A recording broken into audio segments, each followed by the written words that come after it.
एक बार की बात है, एक राज्य में एक राजा और रानी राज करते थे।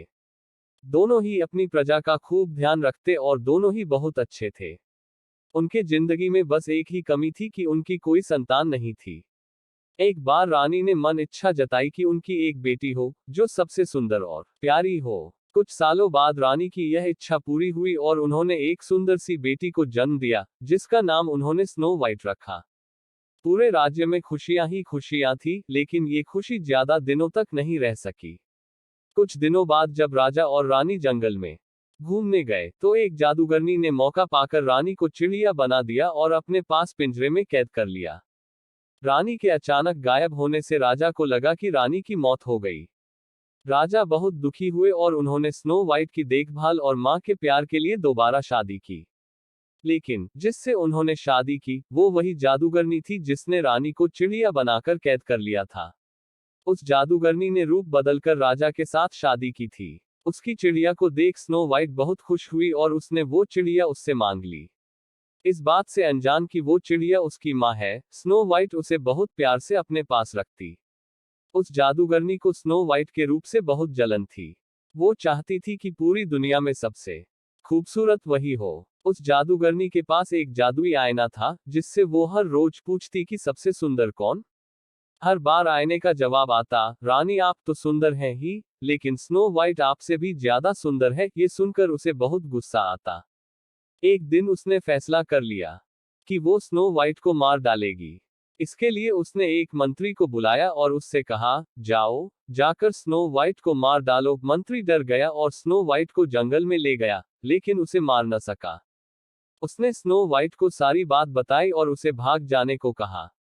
स्नो वाइट दुखी हो गई और वहां से भाग गई। मंत्री ने वापस आकर झूठ बोल दिया कि उसने स्नो वाइट को मार दिया है। जादूगरनी रानी बहुत खुश हुई। उधर स्नो वाइट जंगल में भटक ही रही थी कि उसकी नजर एक छोटी सी झोपड़ी पर गई। वो उस झोपड़ी में चली गई। वहां उसने देखा कि बहुत छोटी छोटी 7 प्लेट लगी है और उसमें कई तरह के भोजन हैं। स्नो वाइट को भूख भी लगी थी, तो उसने हर प्लेट में से थोड़ा थोड़ा भोजन कर लिया। फिर उसकी नजर वहां लगे 7 बेड पर पड़ी। स्नो वाइट को नींद भी बहुत आ रही थी, तो वो आराम करने का सोचकर एक बेड पर लेट गई। लेटे लेटे उसे नींद आ गई और वो सो गई। तभी थोड़ी देर बाद वहां 7 बौने आए। उन्हें अंदाजा लग गया था कि वहां कोई आया है। जैसे ही उनकी नजर स्नो वाइट पर पड़ी, उसकी खूबसूरती देख बौने उसे देखते ही रह गए। तभी स्नो वाइट की नींद खुली और उसने डरते हुए बौनों को सारी बात बताई। बौने उसकी बात सुनकर चौंक गए और उन्होंने कहा, स्नो वाइट अगर तुम हमारे लिए हमेशा अच्छा खाना बनाओगी और हमारे घर का ख्याल रखोगी, तो तुम हमारे साथ रह सकती हो। स्नो वाइट ने उनकी बात मान ली और सब खुशी खुशी रहने लगे। एक दिन उस जादूगरनी रानी ने फिर से अपने जादुई आईने से पूछा कि सबसे सुंदर कौन। इस बार वो बहुत खुश थी कि स्नो वाइट के मरने के बाद आईना उसी का नाम लेगा। लेकिन अफसोस ऐसा कुछ नहीं हुआ। आईने ने फिर कहा, रानी आप हो सबसे सुंदर, लेकिन आपसे भी सुंदर है स्नो वाइट। रानी यह सुनकर हैरान रह गई और सारी बात समझ गई कि मंत्री ने उसे धोखा दिया है। फिर आईने ने उसे बताया कि स्नो वाइट बौनों की झोपड़ी में रहती है। ये सुनने के बाद जादूगरनी रानी ने तरकीब निकाली। उसने जादू से जहरीला सेब बनाया और उसे स्नो वाइट को खिलाकर उसे हमेशा के लिए सुलाने का सोचा। वो अपना रूप बदलकर स्नो वाइट के पास पहुंची। उसने स्नो वाइट को सेब खरीदने को कहा और खरीदने से पहले उसे चखने के लिए वो जहरीला सेब दिया। स्नो वाइट उसे बूढ़ी औरत समझकर मना नहीं कर सकी और उसने वो जहरीला सेब चख लिया। सेब चखते ही स्नो वाइट की तबीयत बिगड़ने लगी और उसी बीच वो जादूगरनी अपने असली रूप में आ गई और स्नो वाइट के सामने हंसने लगी। स्नो वाइट अपनी सौतेली मां को देख हैरान रह गई और गहरी नींद में चली गई। उसके कुछ देर बाद ही वहां बौने आए और स्नो वाइट को वहां पड़ा देख वो दुखी हो गए। उन्हें लगा स्नो वाइट उन्हें हमेशा के लिए छोड़कर चली गई। उन्होंने उसे दफनाने का सोचा, लेकिन उनका मन न माना और उन्होंने उसे एक शीशे के ताबूत में रख दिया।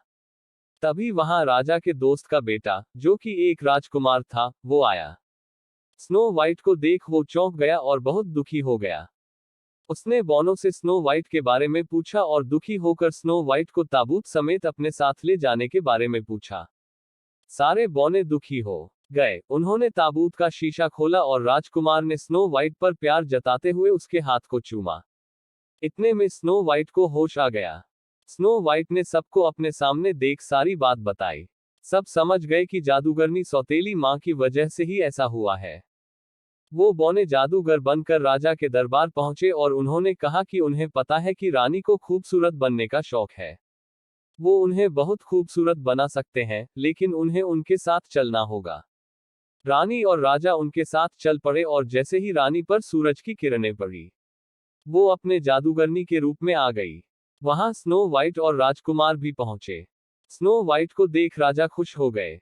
उन्होंने राजा को सारी बात बता दी और फिर बौनों ने अपनी शक्ति से जादूगरनी के जादू को खत्म कर दिया। जादू खत्म होते ही चिड़िया बनी असली रानी अपने रूप में आ गई। राजा और स्नो वाइट रानी को देख बहुत खुश हुए और जादूगरनी को बंदी बनाने का आदेश दे दिया। इसके बाद राजा रानी ने स्नो वाइट और राजकुमार के विवाह का आयोजन किया और बौनों को तोहफे दिए। सभी खुशी खुशी रहने लगे। कहानी से सीख। इस कहानी से यही सीख मिलती है कि बाहरी खूबसूरती से ज्यादा अंदर की खूबसूरती ज्यादा मायने रखती है। अगर आपको ये कहानी अच्छी लगी हो कृपया सब्सक्राइब और लाइक करें।